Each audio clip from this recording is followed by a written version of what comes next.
Hello guys, আসসালামু আলাইকুম। চলেন তারা দুবাই রং করতেছে, আজকে দেখে আসি তাদের রং করাটা কেমন হয়েছে। গিয়ে তাদের মুখ দিয়েই শুনি দুতলা বিল্ডিং কেমন খরচ লাগে রং করা। আসিফ, রং করতেছিস? ওকে, তুমি মালয়েশিয়ায় কতদিন আইসাও? আমি এখনো 2 বছর পুরো করিনি। 2 বছর পুরিনি। 2 বছর আইসি দেরি এই রঙের কাজ করো? বেশি দিন রঙের কাজ করিনি, বছরখানেক রঙের কাজ করি। বছরখানিক রঙের কাজ করো, আর ভিন্ন ভিন্ন কাজও মাঝে সাঝে করা পড়ে, কিন্তু রঙের কাজটাই আর কি সব সময়। ওকে, এই যে দুইতলা একটা বিল্ডিং, এই দুইতলা একটা বিল্ডিং রং করতে আনুমানিক জন খরচ কত আসতে পারে? এখন জন খরচ তো বেতনের উপরে আসবে।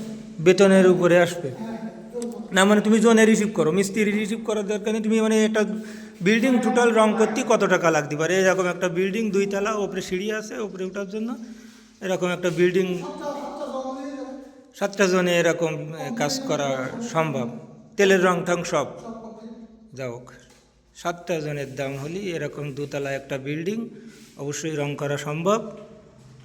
এই যে পুরো একটা বিল্ডিং, উপরে টাঙ্গা সহ আছে। হ্যাঁ উপরে তাঙ্গা বেলকনি সহ আর কি। হ্যাঁ, বেতনের সহ। খুবই অল্প খরচে একটি রুম রং করা সম্পূর্ণ হচ্ছে। মাত্র 7টি জনের টাকা দিলে একটি রুমের কাজ সম্পূর্ণ করা হচ্ছে রঙের।